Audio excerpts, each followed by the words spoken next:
Podcast C2, català.cat, episodi 11è, el podcast que t'ajuda a aprovar el C2 i a comunicar-te en català correcte.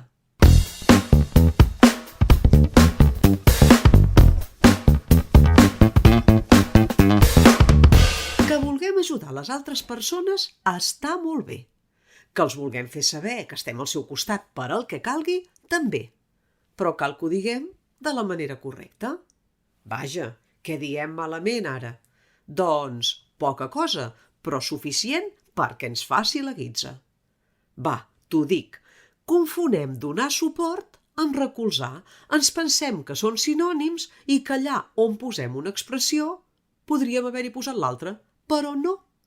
Recolzar vol dir descansar una cosa, una persona o un pes sobre un suport, en un suport. Recolzem, per exemple, una escala en una paret, o els colzes sobre la taula, o l'esquena en un armari.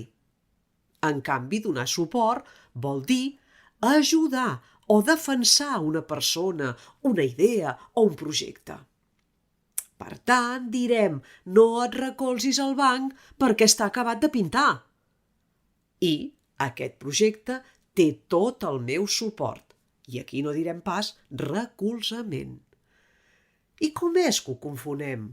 Doncs probablement perquè en castellà per dir una cosa i l'altra tenen una mateixa paraula, apoyar. I és clar, com que tenim la mania de fer traduccions literals, embolica que fa fort.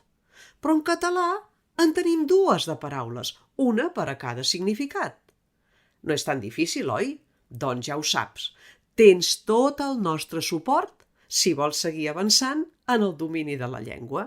I per fer-ho, t'aconsellem que et subscriguis al nostre podcast i que el difonguis entre els teus companys. Ens dones el teu suport? I, si en vols saber més, entra a c2català.cat, on trobaràs un curs amb tots els entrebancs del C2 explicats. Coneix els criteris de correcció que fem servir els examinadors.